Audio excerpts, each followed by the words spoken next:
안녕하세요. 물된 동산 TV 에스테리입니다. 이 시간에는 믿음의 기초 그 두 번째 강의로서 하나님은 정말 나에게 관심이 있을까요? 이 주제를 가지고 말씀을 나누기 원합니다. 지난 시간에 우리는 하나님께서 세상과 우주 만물을 창조하시되 우리 사람을 위해서 그 모든 것을 창조하셨다는 말씀을 나누었습니다. 창세기 1장은 세상의 창조에 대해 대략적인 것들을 선언하듯이 기록하였고 2장은 피조물 중 으뜸인 사람에게 초점을 맞추어 기술하고 있습니다.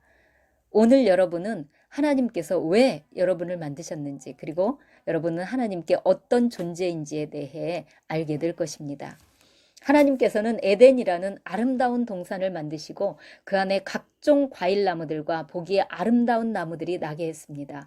동산의 중앙에는 생명나무와 선악을 알게 하는 지식의 나무도 있었습니다. 에덴 동산에서는 강 하나가 나와서 온 동산을 적시며 네 줄기로 나뉘어 세상을 향해 사방으로 흘렀습니다. 네 강의 이름은 비손, 기혼, 티그리스 그리고 유프라테스라 불렀죠. 그들 중 티그리스, 히데겔의 헬라식 이름이죠. 티그리스와 유프라테스, 유브라데라는 두 강은 오늘날에도 시리아와 이라크 사이에서 같은 이름으로 흐르고 있습니다. 이것은 성경의 처음 책 창세기의 이야기가 꾸며낸 이야기가 아니라 사실을 근거로 쓰였다는 것을 말해주는 중요한 단서가 되겠죠. 하나님께서는 거기에 첫사람 아담을 두시고 행복하게 살도록 모든 것을 준비해 주시며 그에게 에덴 동산의 모든 것을 다스리며 관리하게 하셨습니다. 그러면서 아담을 위해 한 가지를 금하시며 이렇게 경고하십니다. 아담, 너는 동산 안에 있는 모든 나무의 열매들은 다 먹어도 된다. 그러나 동산 중앙에 있는 선악과 나무의 열매는 먹지 마라. 그것을 먹으면 반드시 죽는다. 하나님께서 아담을 위해 돕는 아내를 만들어 주어야겠다고 생각하시고 모든 동물들을 암컷과 수컷 한 쌍씩 아담 앞으로 지나가게 하시며 아담으로 하여금 그들에게 이름을 지어주도록 했습니다. 그제서야 아담은 자신에게만 짝이 없음을 알고 외로움을 느끼죠. 이때 하나님께서는 아담을 깊이 잠들게 하신 후 그의 갈비뼈 하나를 떼어 여자를 만들고 그녀를 아담 앞으로 데려오십니다. 아담은 여자를 보자마자 첫눈에 반하여 이렇게 외칩니다. 이는 내 뼈 중에 뼈요 살 중에 살이다. 오늘날 표현으로 하자면 오 내 사랑 너는 내 반쪽이야 라는 뜻이겠죠. 아담이 그녀의 이름을 하와라 불렀고 이렇게 세상에 최초의 가정이 탄생합니다. 그런데 하나님께서는 왜 세상에 사람을 만들어 놓으셨다고요? 너무 지루하셔서 장난감이 필요하셨나요? 하나님께 우리는 어떤 존재일까요? 지난 시간에 우리는 하나님께서 자신을 닮은 자녀들을 갖고 싶어서 사람을 만드셨다고 했습니다. 그러나 하나님은 영입니다. 우리처럼 육체를 갖지 않았어요. 그런데 사람이 어떻게 하나님의 자녀가 될 수 있습니까? 말씀을 봅시다. 창세기 2장 7절입니다. 여호와 하나님이 땅의 흙으로 사람을 지으시고 생기를 그 코에 불어넣으시니 사람이 되니라. 하나님은 먼저 땅의 흙먼지들을 뭉쳐서 사람의 몸, 곧 육체를 만들었습니다. 그리고 코에 생기를 훅 하고 불어넣으시니 사람이 되었어요. 하나님께서 불어넣으신 생기, 이 생기가 바로 우리의 본질인 영혼입니다. 그리하여 사람은 육체를 가진 영적인 존재가 됩니다. 그래서 첫사람 아담은 육체의 아버지가 없었어요. 하나님만이 그의 유일한 아버지였습니다. 또한 하나님은 우리의 아버지입니다. 왜냐하면 우리들의 육체는 아담으로부터 받았지만 우리 영혼은 아담처럼 하나님으로부터 왔기 때문입니다.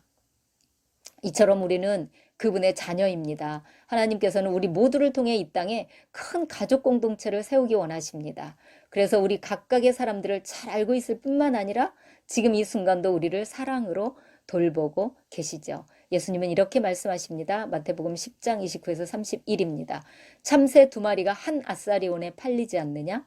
그러나 너희 아버지께서 허락하지 아니하시면 그 하나도 땅에 떨어지지 아니하리라. 너희에게는 머리털까지 다 세신 바 되었나니 두려워하지 말라. 너희는 많은 참새보다 귀하니라. 아멘. 하나님께서는 자기의 피조물들을 매우 귀중히 여기십니다. 얼마나 세심하게 살피시는지 동전 하나에 두 마리를 살 수 있는 하찮은 참새도 하나님의 허락 없이는 아무도 죽일 수 없다고 하십니다. 하물며 자녀된 우리는 그분 앞에 얼마나 더 귀하고 값진 존재일까요? 하나님께서는 심지어 우리의 머리카락이 몇 개인지도 다 아신답니다. 그러므로 지금 여러분 속에 깊이 숨어 있는 말 못할 사정이나 마음속에 있는 슬픔과 기쁨까지 다 아시죠. 이렇게 좋으신 하나님, 이 아버지를 저도 경험한 적이 있습니다.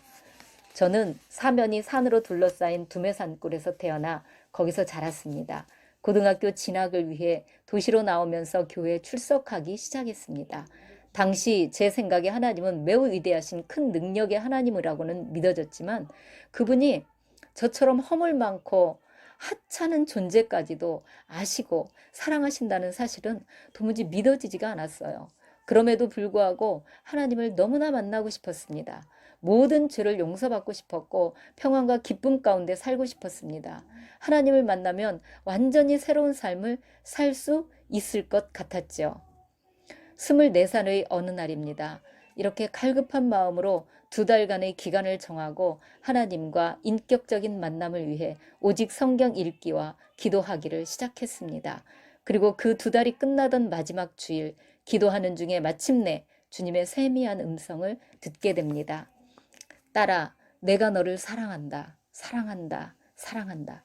내가 너의 삶을 계획했고 너를 인도할 것이다. 그 순간 저는 너무나 놀라고 감격해서 몇 시간 동안 정말 눈물만 줄줄 흘렸습니다.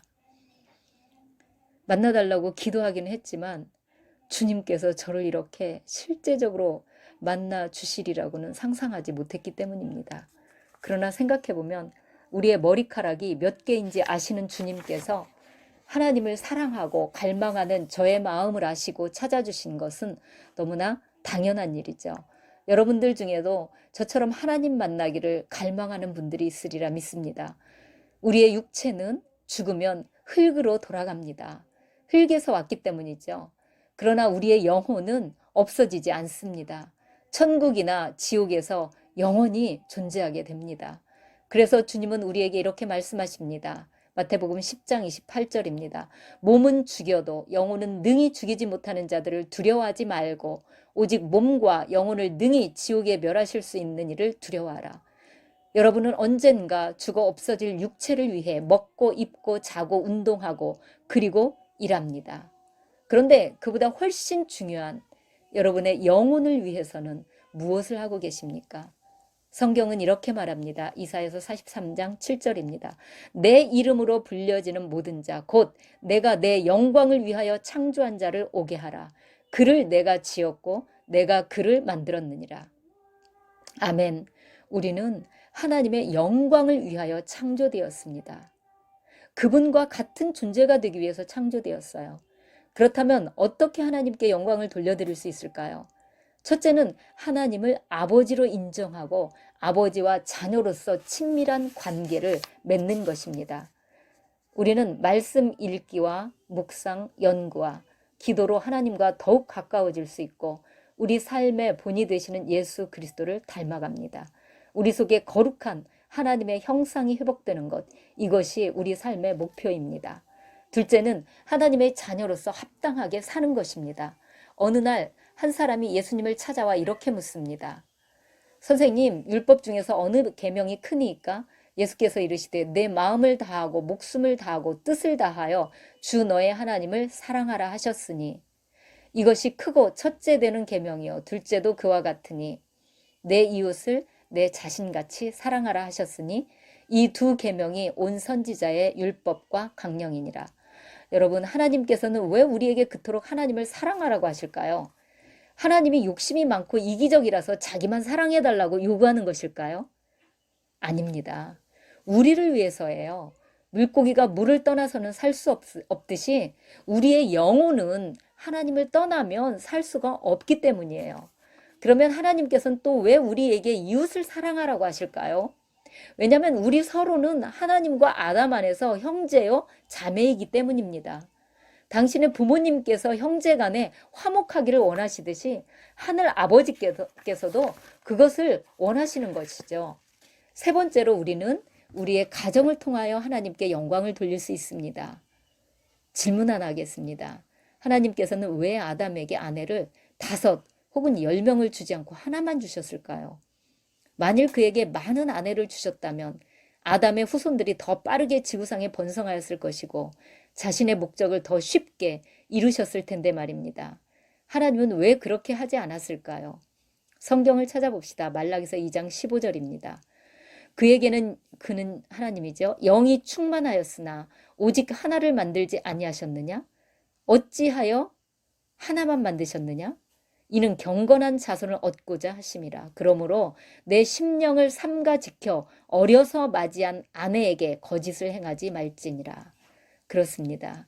하나님은 우리의 가정을 통하여 경건한 후손을 얻기 원하십니다. 만일 아내를 여러 주었다면 이 아내들이 서로 다투고 그러면서 얼마나 그 가정이 참 불화한 가정이 되겠어요. 그래서 아내를 하나만 주셨다는 것입니다. 왜냐하면 하나님께서 거룩하시니 그분의 자녀들도 마땅히 거룩해야 하기 때문입니다. 동물들은 암컷을 많이 거느립니다.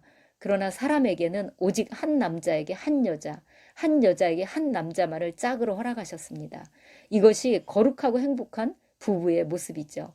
하나님께서는 우리 자녀들의 거룩한 삶의 모습을 보시고 기뻐하실 뿐 아니라 그로 인하여 영광 받으십니다. 감사합니다.